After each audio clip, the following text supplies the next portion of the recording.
yaadache miidhagduu ishee uumaan tolte. Yartuu hatee nyaatteef mee maal agarte? Sabani si eegame maaf jal'ifte? Gangeen intaltu maaf farda jala fitire? Tan manaa hin qabne maaf mana nama digde?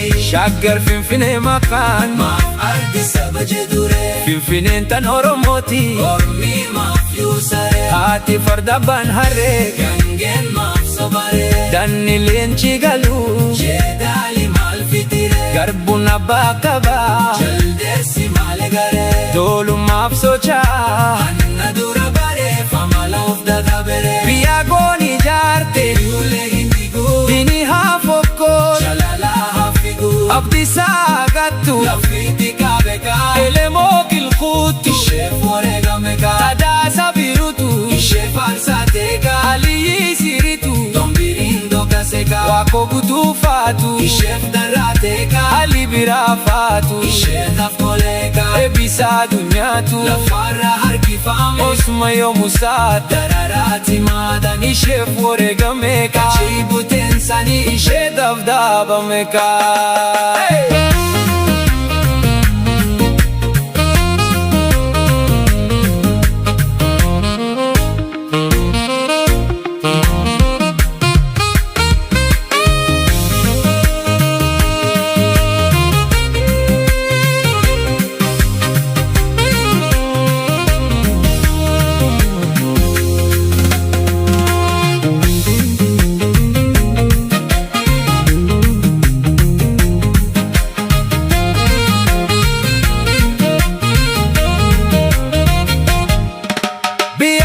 Faamuna kan elemoo qiltuu handhuura Oromiyaa burqaa hayyuu hedduu Mona Lisa jedhe durbaan si fakkeessu Moonura leeyni eenyuun si qixxeessu Finfinnee si jedha otoo dinni yaadu lukkuun joo biraa obseete koolan bararuuf kaafeetu mooyite hiyyeessisuu feete.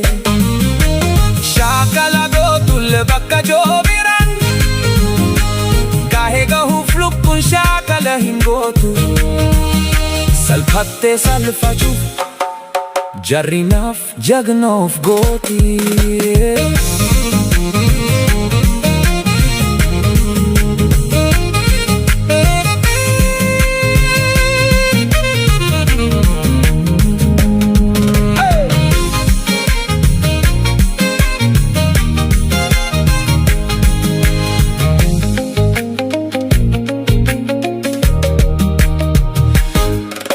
Adabatten teetu maaf of salphifitti lafee hin qabini maaf qabe jetti biyya ijaaranten biyyuu duute jedha osoo biyyi jirtu sanduuqatti guuruu fedha.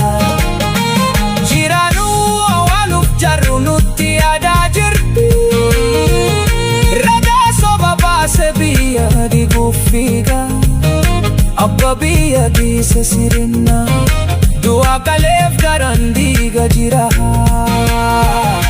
ofin khababuufa ofa jira.